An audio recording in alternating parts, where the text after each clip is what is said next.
Bonjour et bienvenue dans votre jour 20 du programme 21 jours pour une vitalité augmentée. Aujourd'hui, il va être question d'un SOS dîner entre amis. Et à la question, on va répondre plus particulièrement à la question, vous prendrez bien un apéritif? Alors, que nous dit la médecine traditionnelle chinoise à ce sujet? Sun Simiao, donc notre très ancien maître chinois en médecine chinoise, nous dit que l'alcool doit être consommé avec modération, bien qu'il puisse stimuler l'appétit et améliorer la circulation sanguine. Toutefois, son abus va affaiblir l'esprit, nuire à l'estomac et à la rate et perturber l'énergie du foie. Qu'en est-il du vin rouge? Alors le vin rouge, lorsqu'il est consommé en petite quantité, peut nourrir le sang, fortifier le cœur et apaiser l'esprit. Cependant, une consommation excessive engendre des troubles de chaleur et crée des inflammations. On trouve ça dans le classique de la matière médicale de Chen Zhong, qui est un très vieil ouvrage de médecine chinoise.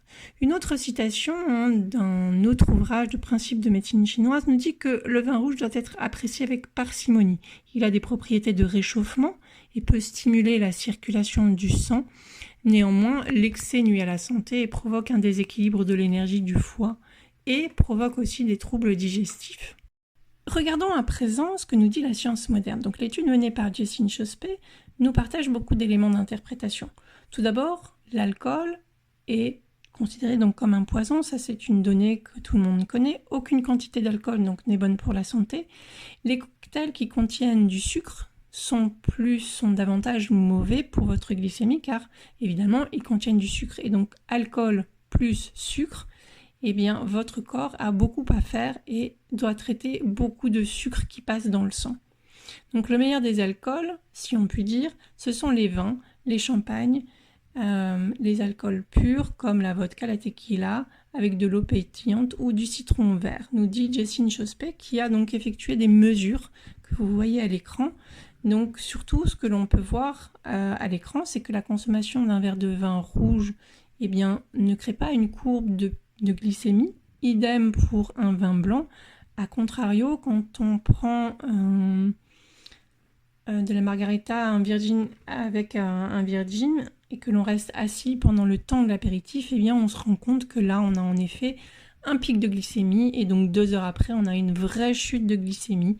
Donc c'est vraiment important de pouvoir avoir ça en tête pour quand on nous propose quelque chose, on puisse être en mesure eh bien, de faire le bon choix pour partager un bon moment, mais aussi pour le lendemain en fait et être en bonne vitalité.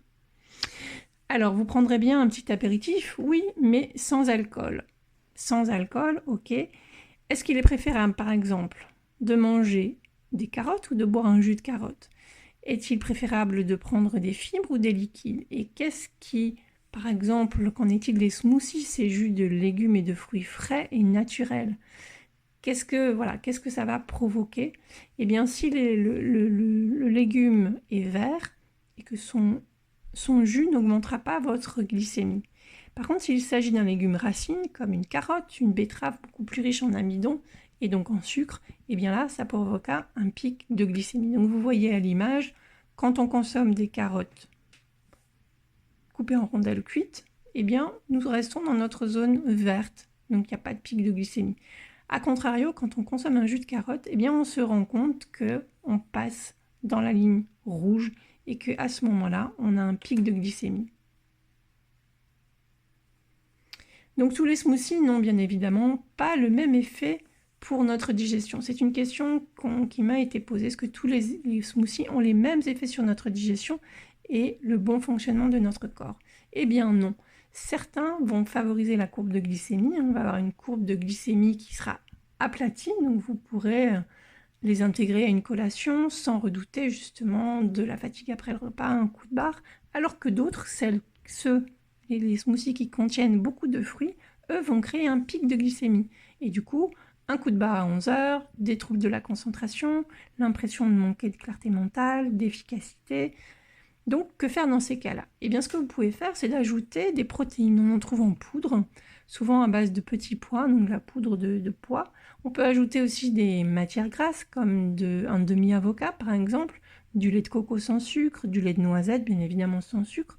On peut rajouter un petit peu d'huile de noix ou de courge, de la purée de noisettes, de sésame, d'amandes, toujours sans sucre, bien évidemment.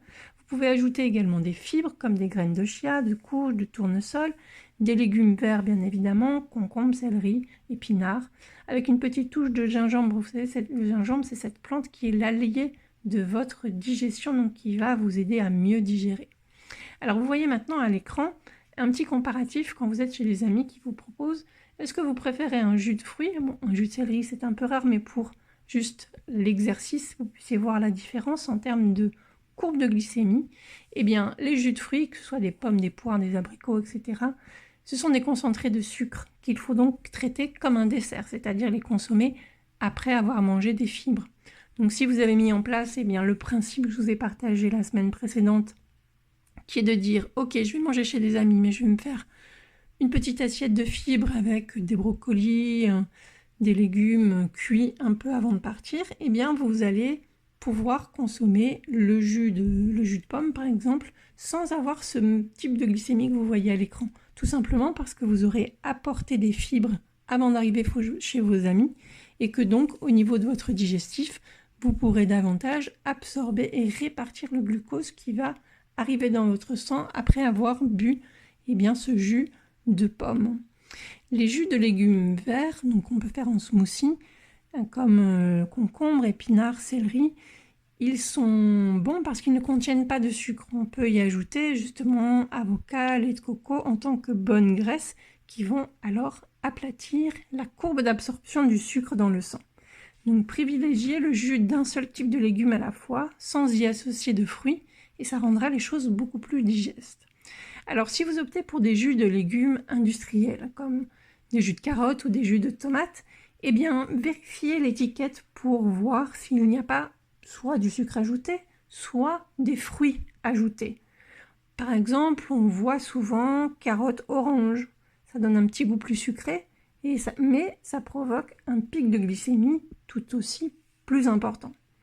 Attention également, dans la diététique chinoise, certains aliments sont de nature froide. Ça veut dire qu'ils induisent un effet thermique rafraîchissant dans votre corps qui ne convient pas dans toute situation ni pour toute personne. Par exemple, vous souffrez d'une cystite, un jus de céleri va être votre meilleur allié puisque ça va venir rafraîchir votre corps. Par contre, en hiver, vous êtes frileuse, le jus de céleri va venir vous rafraîchir, réduire, faire baisser votre température. Donc attention aux frileux, le jus de céleri n'est pas pour tout le monde ni en toute situation. Autre visuel que je voulais vous partager est celui de je prends un jus de fruits versus je mange une pomme. Je prends un jus de pomme versus je mange une pomme. Vous voyez à l'écran que le pic de glycémie n'est pas le même en fait. Quand vous mangez des fruits entiers, votre glycémie est beaucoup plus stable et en tout cas, elle reste dans la zone verte, acceptable. Parce que lorsque nous transformons un fruit en jus, nous lui retirons les fibres et donc de ce fait, nous concentrons son sucre et nous éloignons de ce fait de la manière dont la nature a prévu que nous consommions ce fruit. Et qu'est-ce que ça provoque ? Eh bien, le fructose provoque un pic de glycémie à l'intérieur de notre corps. Ce pic va entraîner de l'inflammation, un vieillissement prématuré, ça va déréguler nos hormones, affecter notre humeur, et puis nous donner des fringales, des envies de sucre, et bien plus encore. A contrario, lorsque vous mangez la pomme, vous faites appel à la salive. La salivation va permettre la sécrétion de sucs biliaires, de sucs gastriques, qui vont aider à la transformation de cet aliment en nutriments, et en plus vous allez avoir les fibres du fruit qui ne sont plus enlevées comme c'est le cas au niveau du jus de pomme. Voilà, j'espère que ce petit focus liquide, entre guillemets, SOS dîner entre amis, qu'est-ce que vous prenez, qu'est-ce que vous prendrez bien un apéritif, et bien désormais vous serez plus armé pour faire des bons choix en faveur de votre bien-être, vitalité, votre bien-être énergie. et vous passerez une bien meilleure soirée et un bien meilleur lendemain également. Voilà ce que je voulais vous partager aujourd'hui. Je vous souhaite une excellente journée.